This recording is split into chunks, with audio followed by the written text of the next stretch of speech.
so excited to be having this conversation publicly with you because we've had this conversation over the years privately building up to this moment. Monique, thank you so much for being here today. Thank you for having me. I'm super thrilled to be on your podcast. The feeling is mutual. I know that I just gave everybody a quick rundown of who you are and why you're here, but I want to start off with how has motherhood shaped and evolved your definition of ambition, and how does that correlate to the work that you do today? That's kind of actually where I want us to start the conversation. Okay. It's funny. As soon as you asked me that question, I was like, oh, motherhood gave me ambition. I don't think I've ever had truer ambition Mm. than after I had my first child. Like prior to that, I think most of my decisions in my career and in my life were driven from a place of like safety seeking and like, what should I be doing? Like just in my 20s, especially, I was like, I don't know what I want. I'll just kind of figure out what I guess I should be doing. I'll test stuff. I don't think I tapped into true ambition until that baby arrived. And literally a year later, I left everything, started my business because I was like, oh, I know what matters. I know what kind of life I'm about to Wow. live. I know how I'm about to spend my time. Like, I know. So that whole like transition from like, I'm not sure which way could it go? We'll try different things. It was like that voice was gone. So like the true voice of ambition that has driven me ever since then, like I was like, oh, this is the only ambition I know. Like that I Wow. count. Yeah. Okay, I'm like, mic drop. I can leave the conversation right here because I think hearing you say that, and I know we've had these conversations offline, is just like when I think about my own ambition, Mhm. it's always been so like, it's been very survival focused, like make this money, hit these markers, like, and motherhood felt so far away because there was a part of me that felt like motherhood was not available until all of these other, I think, ways in which I define success were hit first. And for Hmm. me to hear you say that your real ambition didn't come until after the baby came, I'm like, it gets bigger, better. It just gets Woo. right. I don't know. Like it's like Mm, it gets truer. You know what I mean? Like there's yeah. a basis that feels very grounded, that feels real. It's not, like there's a lot of baseless decisions that we make or just fear-based decisions or like, I don't know, I'm just like out here trying to, free will it and try stuff kind of decisions. And I don't think there's anything wrong with experiencing those phases of our lives and professions, but I do enjoy like knowing like from whence my ambition comes. Like I know what Yeah. matters. I know what's going to drive my decision making. I know like what I'm after. I think hearing that, what you just said of like knowing where my ambition comes from Yeah. is, I think, a really important thing for us to take a moment and like pause and reflect on. Because Hmm. even how does this show up? Because I know you work with a lot of high level senior leaders, VC founders, women who are out here managing massive budgets, large responsibilities. And when Yeah. I hear you say that question of, I want to know, I want to feel good in my body about what the source of my ambition is, like, how does that show up? Like, how are you noticing that showing up and even the work required around getting to the truthful answer of that? Yeah. It's so these are such good questions because like that is the work. So obviously, we attract in our businesses as coaches, we attract people who they're on the same wavelength. We're kind of on the same journey together. And the woman who I think is ideal for the kind of work I want to do, she wants a form of ambition and striving that feels like it's built on something real, like that it feels like it's built on yeah, like the humanity that she knows exists within her. And so that is the work is like oftentimes that is like the overarching unspoken question when somebody begins work with me is which is kind of like what is the point of it all again? Like what, not just because the question will present itself as which way should I go? But the question beneath that is like, well, what is driving the decision for the destination? Like, Mm. what is actually supporting that? And so that's where the work is. That's like, this is such a beautiful way of even saying, like, this is what I do. I'm Yeah. like, I don't, the kind of just hearing you say this, and that is the work. I'm like, it's bringing me back to a moment when I think my self concept shattered, where it's like Mm. the thought of like, I want this to be built on something real. The moment when you discover that what you've been building this on really there's a level of truth to it because it was Yeah. truthful to the version of you that like was holding it. But I don't know. Like when you were saying all that, I'm like, how do you, what do you do, or how do you navigate when you that self concept shatters? Like Yeah. maybe you realize it wasn't as true. It was a version of your self abandonment. It was a version of an unregulated nervous system. And when you start getting back into your body, Hmm. you can't unsee it anymore. But like Exactly. I'm like, how for somebody who's listening, and this is partly for me, because I feel like I'm like post shatter and like figuring out and like in the process right now of like really what is most true for me. Yeah. But like, what do you say to that person that maybe right now is at that inflection point where the glass is really starting to break Hmm. and or that's that self-concept of what I'm really building this on and what is the fuel that is really driving the direction to the destination? Like they're really coming up to head with it. Yeah. Yeah. I mean, there's going to be resistance every time we evolve into the next version, but I'm actually going to switch your metaphor. Instead of, breaking and, because there are things that feel like, oh my gosh, I'm breaking because it's like things are falling away. The things that seem to be my reality actually are no longer there. So it feels like something has shattered. But I really love the metaphor of the phoenix because it's like, no, something has burnt down. Mm. Something is now gone. It is leaving. And like I know you talk a lot about grief and like that is what we're kind of grieving, but it's also like, how can I get to know the phoenix that is rising? And what ground she stands on. How can I actually get quiet and spend time with her and listen to her body and her instincts and like and that is the hardest thing to do when you're used to moving a million miles per hour, looking for metrics to hit, looking for like you're still kind of reaching back for old tools that you no longer need as a phoenix that has Yeah. risen. You know what I mean? And just embracing like, no, I'm not,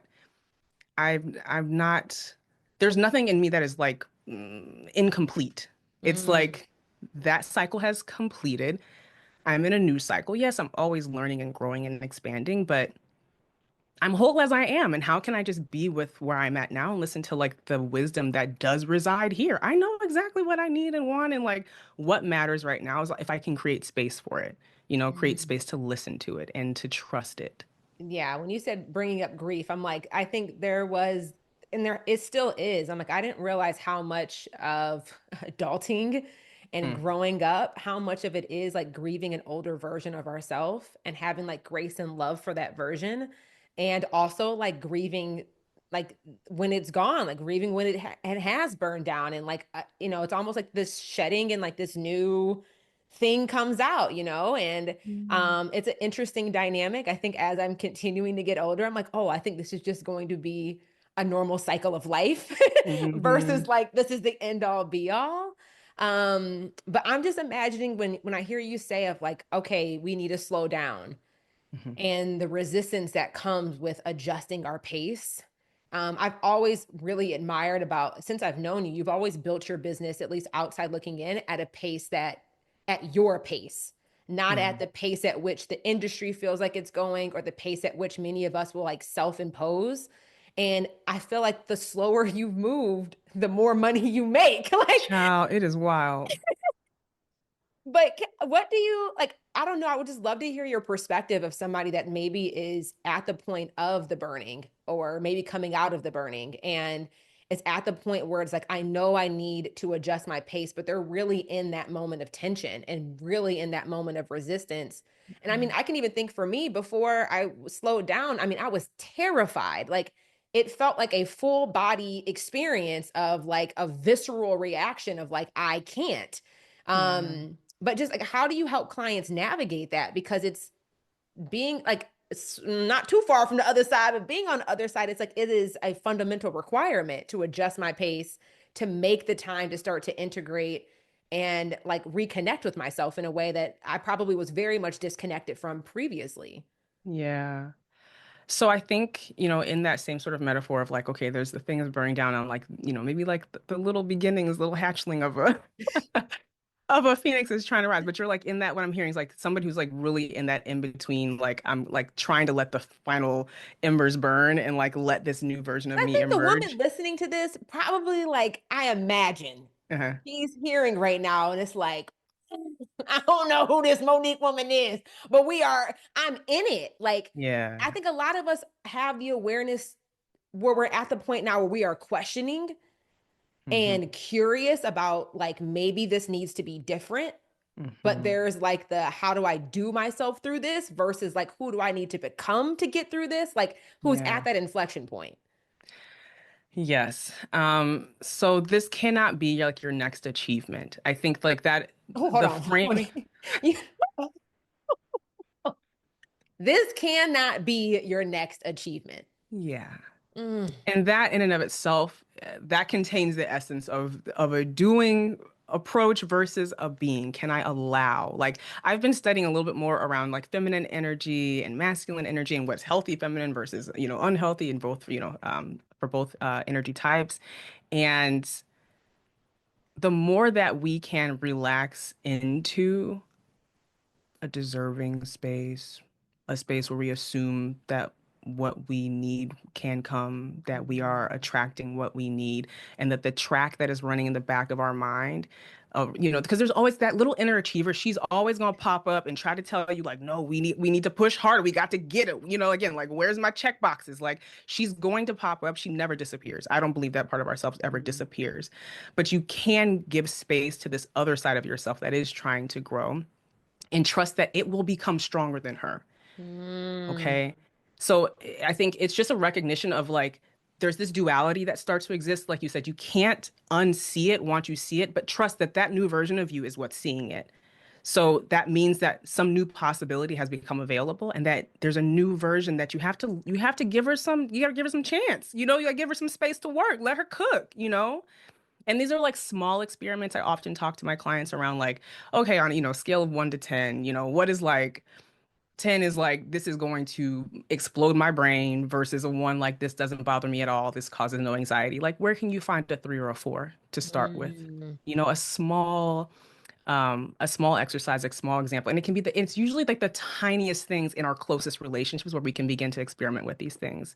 We'll like think that okay, a lot of my identity has been built around this business, and I'm trying to build a business now that, revolves around a more paced version of myself, one that like listens to what my body actually needs, and my nervous system is also supported and loved on by my business. But it's like that can feel really big. It's like, how are you operating with your homegirl? How are you operating with your spouse or your partner? Like, can you make little opportunities to like test out a new pace in those Mm. small little moments with those people first, and then you build confidence. It's a skill like anything else, and you create small tests for yourself. I love the reframe of that because that feels like attainable Yeah. versus like I need to overhaul everything. I think that's what I notice even with clients where they reach Yeah. these inflection points. Yes, there's a burning and they want to burn it all down. They're like Right. they're like, "Oh, we need to like light everything on fire. Everything needs to go down." And usually it is Mhm. those small tweaks that it still can take time to see the external evidence, Mhm. but like it's usually the small tweaks is what's required, not a massive burn down. And I love what you're saying about like where can I start to test maybe in safe spaces Yeah. versus feeling like I need to overhaul, like change my entire career or burn my entire business down or like make these massive shifts. Also Mhm. in the somatic stuff, my somatic therapist was like, sometimes we will go to the biggest extent possible versus like Mm. where are these small moments of titration that Mhm. you can really play in. And that's kind of what I'm hearing you say of like these small tests. Yeah. Like what are examples of what these small tests could look like? Yeah. Okay. So, for example, let's say that because it depends on what it is that you're trying to build more trust in or belief in, right? In bigger ways. So, Mm, say it's like, I cannot, which is a big one. Like, I can't take a break. I can't take a sabbatical. I know a lot of people have loved listening to your story because you figured out a way to let yourself do that, right? But it starts out with small gestures. And sometimes people will think like, okay, well, I'll start by taking a week off. But it's honestly not about just the time that you take off for an experiment like that. It's like, can I exist with myself in a small, tiny moment? And Mm, then can I actually study like how did that go for me? Like what came up for me? How did I survive it? What was hard about it? But in either way, you get through it and you realize, okay, I can be different, I can be slow, and I can be okay. yeah. So, I mean, it's like little tiny stuff. Sometimes it's like not the most exciting or sexy thing to do, but it is the most impactful and effective, right? Um, Oftentimes it's also like, my clients are oftentimes like trying to really please others and overpromise. And so it's like, okay, well, how can I again experiment in these safer, closer relationships and practice under promising, practice, saying like, I can only come for 30 minutes. Because all of that flows through to, I'm definitely going to do this massive launch at this time when my body is like about to burst, but I'm going to do it anyway. It's like practice these little tiny moments first. I love that. Like, and I think it's so true. Like, I think even me building up to taking a sabbatical started with me taking like every other Friday off. Hmm. And then if there was a fifth week in the month, I would try not to have any calls scheduled on that fifth week. So that was like a breathing room. And like Hmm. it was like these small, tiny experiments that led to a moment where I was able to take an extended period of time off. But those small experiments happened over like 3 to 4 years Hmm. before I felt comfortable or safe or the business was in a position where like an extended break felt available and was available. I just love that. And there was also something that you said that I want to make sure we pull out is like, where do you feel like you need to trust yourself more? That felt like Hmm. a very important question of like self-reflection of like, where do I need to trust myself more? And I Hmm. imagine if you're listening to this, there's probably something that almost immediately comes to mind. And even if it doesn't, like sitting with that question, I feel like can start this journey of like maybe where to start testing in correlation to where do I want to be able to trust myself more. Yeah. And I also really want to contextualize this in because I know a part of also what sped some of the cycles for you, and I know how this works for me and in the work I do with my clients are the relationships you exist in and the environment that you place yourself in because Yeah. that's what's going to also help build your belief like these models of possibility like we try to do everything solo dolo in our lives and in our work and that's a big part of what also slows your process to the transformation that is kind of calling to you but I'm yeah like, it hold can be on, Monique. She said, if y'all out here doing this solo dolo, that slows the process down. yeah. Yeah, I mean, this is why I keep a coach. This is why because I could stay stuck on something for months and months and months. But if I have the right environment, the right relationship, the right expertise, available to me, I can move that through that bad boy in a day or in hours, something that might have taken me weeks or months. So the same holds true for anything that we're trying to like grow and develop. And it's not just like the tips, tricks, and tools that somebody can teach you. You can take a course, you can talk to ChatGPT, but it's the essence of that person, you getting to like see how this person is moving and that they are safe. You get to witness it and actually like take that it like that has an impact on your psyche and your nervous system. It's like, oh, I can actually build some belief just being in this person's presence and being able to Mm. witness them and hearing some of the behind the scenes. Like that means everything. That means everything to our development and our ability to evolve and not feeling getting caught up in like getting stuck for long periods of time. Yeah, that is so good. Like, and that's something I've really admired about learning from you and what I've witnessed you is just like how well resourced I've always seen you being and how like that is really it from again outside looking in and that's like just a standard of like how you move through the world is like why would I go through this world unresourced? Like why would I go through this world without being well equipped and like being well resourced? And it's really reframed how I look at myself because I think before very much that solo dolo because of Hmm. circumstances, because of my environment, because of my, conditioning, like that's very much where I felt safe.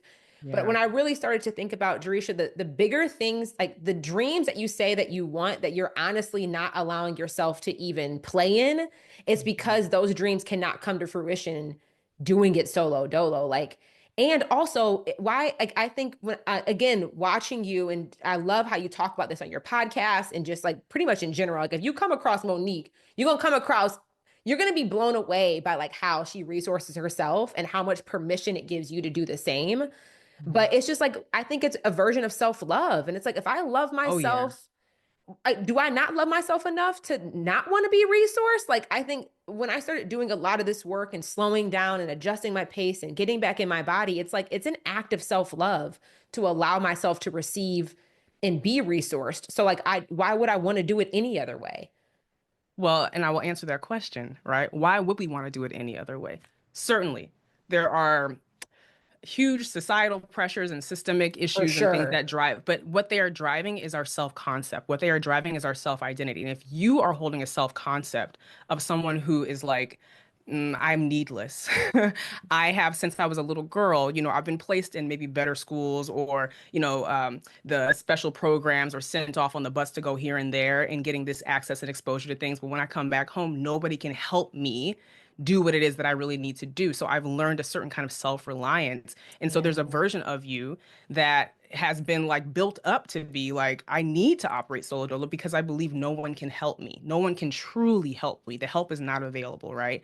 So if that is what is like at the foundation of how you conceive of yourself, that version of you, it's like the math doesn't math. It's like, well, if you only need you, then why would I give you more?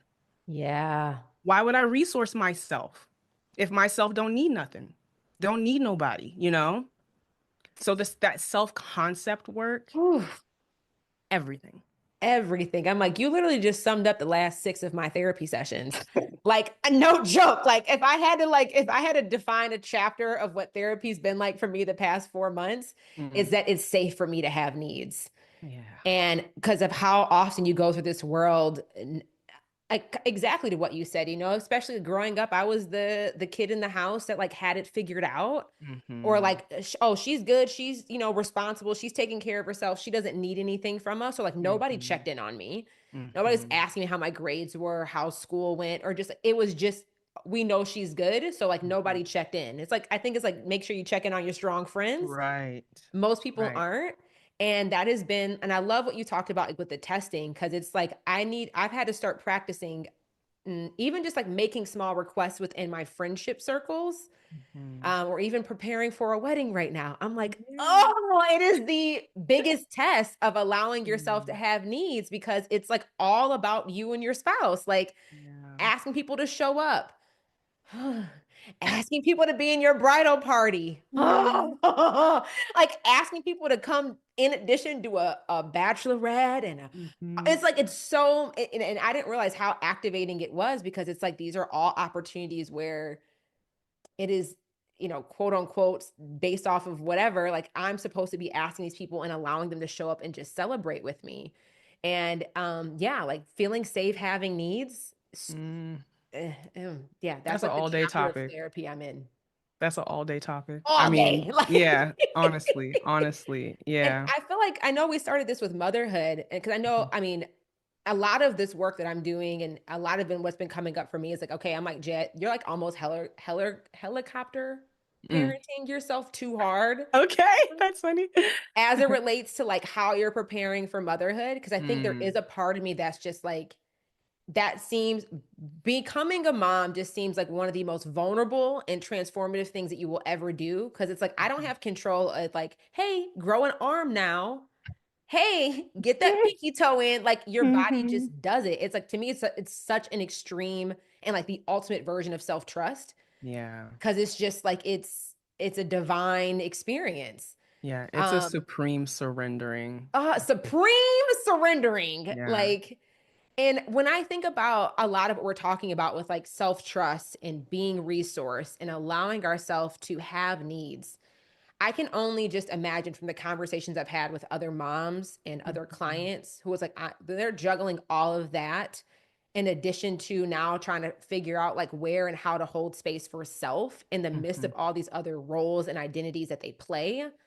Like, how do you notice that come up, you know just like, I don't know, like what kind of, how do you notice that come up, and how do you help clients navigate that when it's like, I'm doing all this self work now and it's me and a partner, like, Yeah. and I've been really intentional with myself in this season of like, Jay, there's a difference between being a girl and like who has a boyfriend and being a Hmm. girlfriend.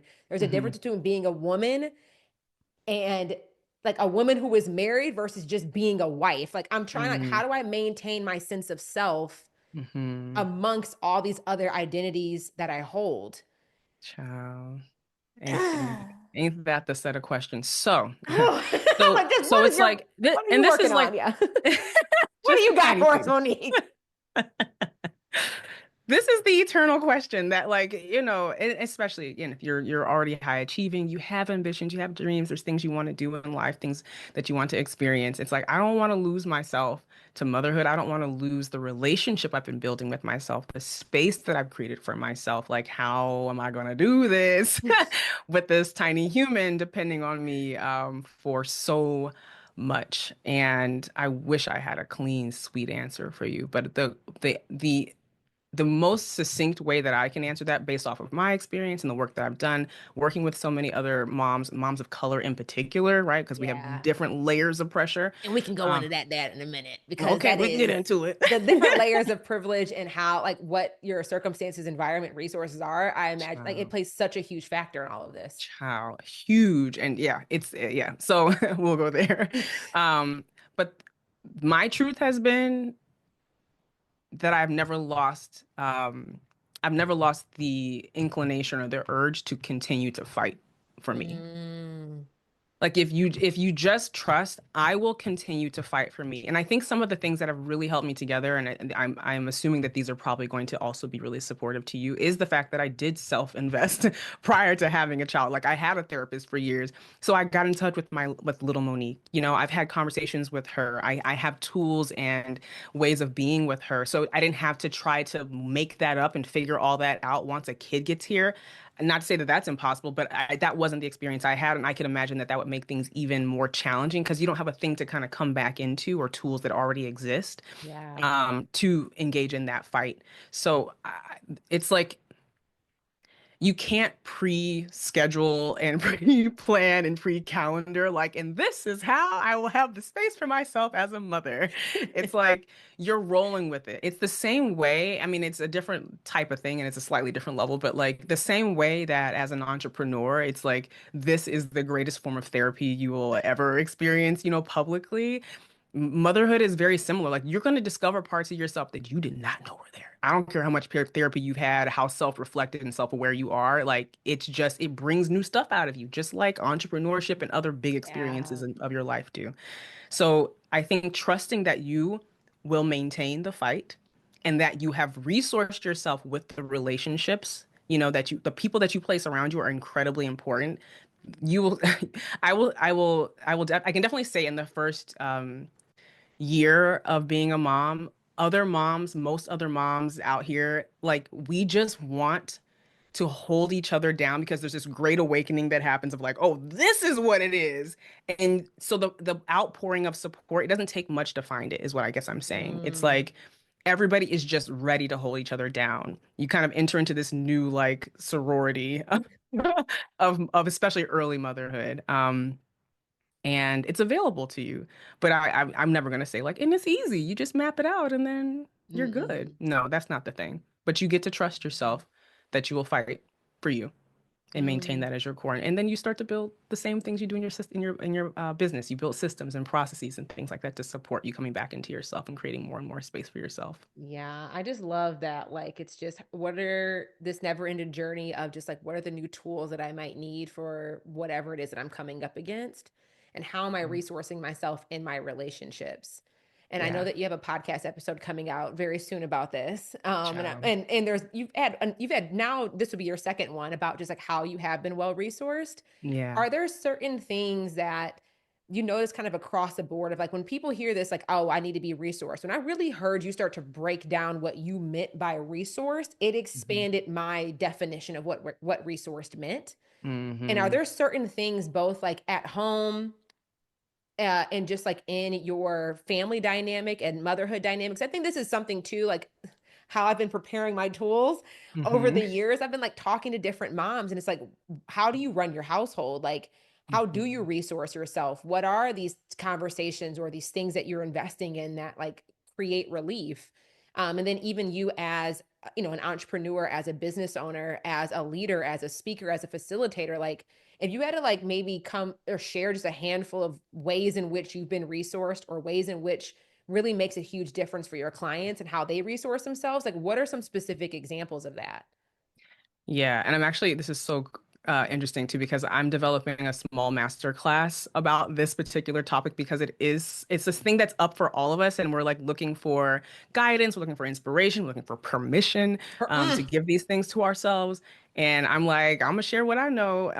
So that is something that's coming. It'll be on MoniqueRShields.com in the coming weeks. Anyway. So, if I were to pick a couple of things that I feel like have made, oh, it's so interesting thinking about this, that And have maybe made at the real different difference. stages of motherhood might also be And potentially that beneficial here. that is true. Early motherhood is its own beast. It is its own experience. It's like those first 2 years is its own little thing.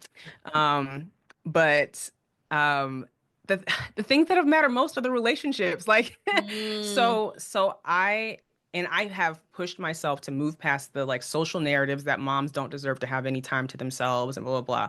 But realizing, and my husband also realizing that like you need to spend the night somewhere else. In the first few weeks after, not the first few weeks, maybe like as soon as I could get away long enough to like pump some milk, and it depends on whatever your, breastfeeding formula, whatever your journey is. But when there is an opportunity to sleep somewhere else, even if it's just for one night. One of my best friends lives like 8 minutes up the street. So speaking of relationships, and a part of her home, she has like what's called like a little casita. So it's you can think of it as like it's just like an addendum, like a little mini apartment that's attached to her house, but it's completely separate. And I was like, girl, and she was like, she's a mom as well. She's like, I got you. I got there. She had laid out like little tea and like little chocolates, and I ordered like some food that I wanted, and I just sat there and ate pasta, and I passed out, and there was no baby crying in the middle of the night. And yeah, my spouse handled that. And I pumped my milk. And then I carted it home, and I was home the next morning, probably like 6 a.m. because I hardly sleep anyway in those early days. But little things like that, it's really about the relationships you have, again, the commitment to fighting for yourself, and really that pushback against the narratives that tell you that there's something wrong or shameful or selfish about listening to your body and mm. listening to this. Like, I felt so refreshed coming back from doing that, and I did it multiple times in those early years, the early especially those early months. I did it a few times. And it made me a better person and a mom. So if we're talking about early motherhood, finding ways to give yourself space. Again, that wasn't expensive. I didn't have to go to a fancy hotel or anything like that. I mean, if your Wow. friend has a guest room, like, can I just come sleep in a I think quiet that's even, space? I want to pause there because me and my girlfriend, this has been a running, I don't want to call it even a joke anymore. She's like, Mm. Jerisha, every time you come in town, you always get a hotel. Why do you never stay at our house? Mm. Well, let's answer that question, Jarisha. I Why don't mean, you ever want to stay at a friend's house when you're in a town? it is, it is like going back to like it's safe for me to allow other people to show up for me, even in a way. To me, that's so simple. Like for her, if anybody needs to come stay at my house, I will treat my home like I am a boutique hotel for you. Like I will Mm. anticipate all of your needs. I will ask you what your favorite snacks are. I will put out everything for you. Like Mhm. I will do all the things, but like receiving that in reciprocity is it feels very big in my nervous system to do that. Mhm. And I think too, just like growing up, like, I was raised by my grandma. Like, you ain't sleeping at nobody else's house. Like, you ain't Yeah. going over nobody else's house. So, like, I just didn't grow up in an environment where that was like even like a normal pattern. Like, Yeah. and nobody had an extra room for Right. anybody to sleep in. Like, Yeah. so, if we were to go over anybody's house, of course, we would always come back home. But I think my grandma was just old school. Like, and I don't know what she's seen or experienced growing up. Like, she just like, she would never allow us, she would barely allow me to go over a friend's house, Yeah. let alone stay the night. And I think Yeah. just as an adult, I It think it's feels like, I just foreign. don't want to be an inconvenience. I'm Mm. afraid of being a burden, and being an inconvenience is probably the real answer. Yeah. That's all my own thoughts. So I know that that is not true because like this particular friend, it's been, I don't know, 6 years now. And she's like, when you gonna pop up? I said, I will never just pop up. Like, you don't live down the street, you live out of state. Like, I think that would be wild for me just to like fly in and knock at your door. She would Hmm. love that. Yeah. Me, absolutely. That's like that is too far of a stretch. But I do think I saw somebody do a reel about this and it went super Mm, viral, but I really resonated with it because it's like I don't know, like asking somebody else to let me stay at their house and mhm. to not feel like it's a burden or an inconvenience is like part of my own work right now. Yeah, yeah. Uh, do you want to talk about it for a quick second? I mean, yeah, always. Okay. Well, because this is all connected to everything we're talking about, right? Because this is Yeah. this is like quintessential my clientele, and I gotten some of these feelings too, different scenarios, but where it's like you don't want to be the needy, burdensome, whatever, whatever, whatever. Yeah. But play the scenario forward. So let's say you go and you're a burden. What is actually happening? What is functionally like taking place that makes you burdensome? Are you going to create a big mess in their house? You I mean, I loud? Are would you never. like, what is it that you think would be a burden on them? I mean, honestly, this just goes back to like childhood stuff. It's just like, Yeah. But don't go back. Don't intellectualize it. don't intellectualize. Just go to, you're at your friend's house and you're a Mm-hmm. burden. They Mm-hmm. think, oh, I don't know, you upstairs and oh, here, Jarisha up there. We wish she would get out of here. Like, what is it that might be driving that from, even if it's not rational? I don't even have an answer because I feel like I would do everything I could not to be an inconvenience. Yeah, you'd be placing everything back exactly the way I you would, found it. I would strip them You be sheets you down would leave before it the I leave the place better house. than you found it. I'd probably bring some snacks. I'd probably order, like, I would want to help in whatever way. Like, you're 100% right. Like, Yeah. I can't imagine a world where I would like allow that might be an exercise, like go to somebody's house and do my version of being an inconvenience because I think Yeah. even my version of inconvenience is It's not still inconveniencing anybody. no. You're gonna show up and be a gift, is what I just heard. Mm. And that's your Oh, natural way. Yeah. We don't have actual evidence for it. We just have old stories, right? And these old yes. feelings that I run deep. think But it's that like, we don't have actual evidence. We just have old stories. And like yeah, what I'm kind of hearing you say is like, don't allow the old stories to be driving today's actions. there it is. And it's Whew. easy to know these things, but to live it out, that's why you create the experiment. So you commit. I'm gonna go do this. Okay, I guess And I'm I'm not committing to even go stay asking to at. go to my friend's house. She's begging me to come. Let me go be a gift. Okay, that's my homework assignment. I'm going to stay That's at what a I'm talking friend's about. house. Report back. My gosh, I'm like, so I hear a rhythm of relief. Early Mhm. stages is you need to go sleep somewhere else. Because sleep is all that matters in those early stages. It's like Yeah. you're not in your right mind. So you prioritize what the priority is. Yeah. Yeah. And what about like kind of maybe you current day? Like you have two kiddos Mm. at home, you have a beautiful business that is just blossoming and blooming. Mhm. Like what does resourcing yourself today look like? So that little exercise we just walked through with you about visiting a friend and feeling like a burden or whatever, right? I have my own version of that, especially with my first kiddo. I'm very blessed to have grandparent help, like to the tune of grandparent that comes and she's amazing, stays with us for months and months and months on end. Loves to like, she's like the dishes are be done every night. She loves to like watch and feed her grandbaby, feeding her grandbaby baby she lives for. She has a travel passion, so she disappears for her trips, but she comes back and she gets her grandbabies, right? So we've had this really beautiful support as a part of our household. I have my daughter, and I felt so like I would punish myself mentally for Mm. not being her everything.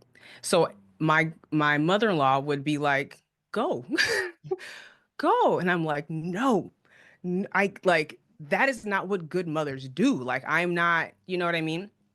And so I had to have some time being a mom to then examine some evidence of what it looks like and how I show up as a mother to then convince myself that there's nothing, half-ass about the way that I show up for my child and like what my child's needs are. And actually, I'm not showing up for her needs. I'm showing up for my anxiety. I'm projecting stuff onto Mm. this little baby. And it's like this baby needs to be fed and cuddled and somebody to change his diapers. That's I the cannot for 24 hours. I don't have to be that person. Also, this baby would love to have a relationship with their loving grandparent, yeah. right? That's the truth. That's the evidence. So that mental permission is what I continue to give myself today for things like I don't have to be the one that, for instance, I hired a home organizer. I definitely felt like, I need to be the one taking care of all this stuff and making sure that, the systems in the house. My husband's actually a very neat and organized person, but like I'm also the one who purchases most of the things, so I got to organize it. Um, and it's like I don't have to be the one to do this. Also, again, what is my highest priority in this season? Like always optimizing for it and then assessing like what is it that I'm believing that is preventing me from living out my priorities? Okay, Mm, how can I resource myself against that? that is And good. so I'm just in a rhythm now. Like it's nothing for me just to like, the book Who Not How. I'm always looking for who's, always. Yeah, this is so good. I'm like, I don't even know where to wrap this up. I'm like, I'm just ready to rewind and listen to it again. Um, I'm okay. When we really think about this, because a lot of this is talking about this perception of what we have versus the evidence that actually exists or old stories that are driving today's narrative. Yeah. Um, I'm like, I don't know. Is there anything else that you just feel like needs to be said that we have not said, or a lasting remark for as a helpful reminder? I think that, I think that the undercurrent of our conversation really is speaking to the heart of an achiever, right? And Yeah. it's like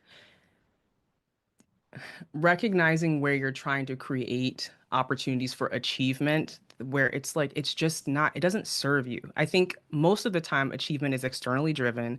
It is based off of like rules that somebody has set somewhere else, and they're often arbitrary. And so it's about like coming back into what is true for me, what actually matters for me in every aspect of life, and how can I create rules that I can expand into, that I can meet, like, and not turn this into another thing that I need to achieve for some like random, again, arbitrary purpose. Nobody is watching, nobody is grading me, not truly. Everybody is busy being anxious about their own lives. So, how can we release that? And trust that we can find our own rhythms and again do it with community, doing it with support, aligned support, people that truly do care about you. But this is like in every aspect of life, work, this is what I believe. So turn off that inner achiever as much as possible. Man, I'm like I don't know, the culmination here is just like shifting from the achievement to the allowance. Yeah. And where do you need to allow things to happen a little bit more versus like you're saying, this striving for achievement and checking the box and like, And the control you'll never have. Yeah. yeah, whew. Yeah. Y'all, if this episode don't make you want more Monique, I don't know what's going on. If you have not yet subscribed to her podcast, Ambition Without Compromise, if you enjoyed this conversation, get ready. Every episode is such a intentional moment to pause and be present. And I love the way that you dive and divulge into conversation. Mm. But what else do we need to know that you have coming up so that we can make sure to link it in the show notes? And just so people are aware, because I imagine somebody listening to this is like, I need more Monique in my life. And I'm like, yes, me too. Thank you. I would love it if you all listen to my podcast. I'm Monique R. Shields on all of the social platforms, primarily just Instagram. Let's be real. That's where I'm primarily at. But you can find me on LinkedIn a little bit too. And in terms of what I have coming up, the thing that I'm most passionate about this year is gathering Black women, gathering powerful Black women in intimate spaces. And so if you follow along or you go to my website and you sign up for my newsletter, again, everything is Monique R. Shields, so moniquershields.com. You can learn more about anything that I'm building to that effect. But that's where my head is at. That's where my heart is at. And that's what we're doing this year. All right. Thank you so much for doing that here today with us. And Yeah. we will see y'all in the next episode.